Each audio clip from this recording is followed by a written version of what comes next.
কথা বলেন কয়টা?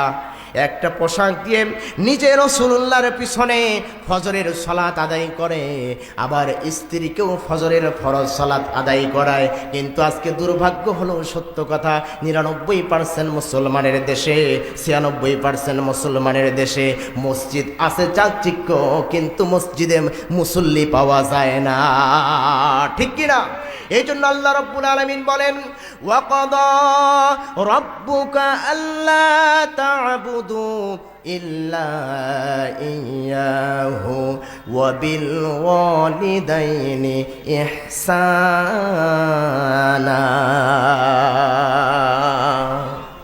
কি আল্লাহু আকবার ভুলে গেলেন নাকি? বলেন আল্লাহু আকবার। আল্লাহ নিজে বললেন, আমার ইবাদত করম, আমার গোলামি করম। আল্লাহর নবীর সাহাবীরা ইবাদত করেন নাই? কথা বলেন, করেন নাই? পোশাক একটা দিয়ে আল্লাহর নবীর সাহাবীরা নবীর পিছনে নামাজ পড়েছে, জিহাদের ময়দানে গিয়েছে। আমার বন্ধুগণ, এবার দ্বিতীয় নাম্বার প্রশ্নের জবাব দিবে তালহা। শোনার দরকার আছে না নাই? আল্লাহর নবীর সাহাবী তালহা ডাক দিয়া বলেন, ইয়া রাসূলুল্লাহ, দ্বিতীয় নাম্বার অভিযোগ আমার বিরুদ্ধে করেছেন। আপনি আমার বাড়ির সামনে দাঁড়ায় আছেন, 3 বার সালাম দিয়েছেন, অপেক্ষা করেছেন, আমার কেন ঘরের দরজা খুলতে দেরি হয়ে গেল?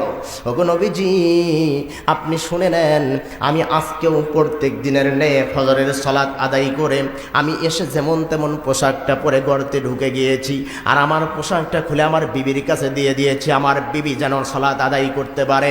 এমন তো অবস্থায় আপনি বিশ্বনবী আমার ঘরের দরজায় এসে প্রথম সালাম যখন দিয়েছেন, সালামের জবাব ভিতর থেকে নিয়েছি, মনটা চায় আমি দৌড় দিয়ে এসে আমার ঘরের দরজাটা খুলে বিশ্বনবীর সালামের জবাব দেই।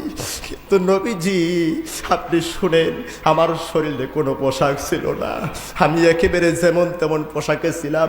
ওই পোশাক দিয়ে আপনি নবীর সামনে আসার মতো আমি উপযোগী ছিলাম না, যার কারণে আপনাকে অপেক্ষা করতে হয়েছে।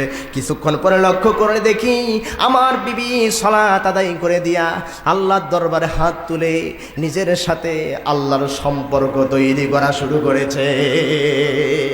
দ্বিতীয় সালাম দিয়েছেন, আমি আসতে পারি নাই। তৃতীয় সালামটাও আপনি ওই সময় কিছুক্ষণ পরে দিয়ে দিলেন। লক্ষ্য করে দেখি আমার বিবি গভীর, যেমন 1 গ্লাস পানির মধ্যে 1 মুষ্টি চিনি দিলে যেমন গুলে যায়, আমার বিবি যেন আল্লাহর কাছে আমার বিবি যেন গুলে গেছে। যার কারণে আমি তালহা আপনি নবীর সামনে আসতে পারি নাই। আমার বিবি যখন মুনাজাত শেষ করে দিয়েছে, ওগো নবীজি, মুনাজাত শেষ করার সঙ্গে সঙ্গে আমি তালহা আমার বিবিকে যেমন তেমন পোশাকটা পরায় দিয়া ওই পোশাকটা পরে আমি ঘর থেকে বের হয়ে আপনার সামনে দাঁড়ায় গেছি। আল্লাহর নবী যখন এই কথাটা শুনলেন, আল্লাহর নবী হাওমাও করে কেঁদে দিয়ে চোখের পানি ছেড়ে দিয়া ডাক দিয়া বলে, তালহা, তুমি ইসলামের জন্য, আল্লাহকে রাজি খুশি করার জন্য তুমি এত বড় ত্যাগ স্বীকার করেছো, কুরবানি করেছো। বিশ্বাস করো, আল্লাহ তোমাকে জান্নাত দিয়ে দিবে। তৃতীয় নাম্বারটা জানার দরকার আছে না নাই? কি এটা থাক, এখন থাক এখানে, আমরা কিছুক্ষণ পরে এটা যদি সুযোগ হয় আমি জবাব দিব ইনশাআল্লাহ। তৃতীয় নাম্বার কি? তার ছোট্ট সন্তানকে কি করে রাখছেন? কথা বলেন না কেন? কি করে রাখছেন? বেঁধে রাখছেন। কি কারণে বেঁধে রাখলেন? নামাজই তো ভালো, কিন্তু সন্তানের দিক দিয়ে কি, এটা জানার দরকার আছে না নাই? কথা বলেন, আছে না নাই? এটা জানার দরকার আছে। এরপরে আসেন, আমরা 1 নম্বরে আল্লাহর ইবাদতের কথা শুনলাম। দ্বিতীয় নম্বরে আল্লাহ রাব্বুল আলামিন বলেন, ইল্লা ইয়াহু ওয়া বিল ওয়ালিদাইনি ইহসানা, তোমরা তোমাদের মাতা পিতার সাথে সৎ আচরণ করো, মাতা পিতার সাথে ভালো আচরণ করো। কথাটা কার? কথা বলেন না কেন? কার? আল্লাহ নিজেই বললেন, আমার ইবাদত করো, আমার গোলামি করো, আমার দাসত্ব করো, আমার দাসত্বর পরেই তোমরা তোমাদের পিতামাতার সাথে ভালো আচরণ করো, পিতামাতার সাথে নেককারজনক আচরণ করো। ধমক দিয়ে কথা বলো না, ধমক দিয়ে কোনো আচরণ করো না। মা বাবা বেজার হয়ে যায় এমন কোনো কাজ করো না।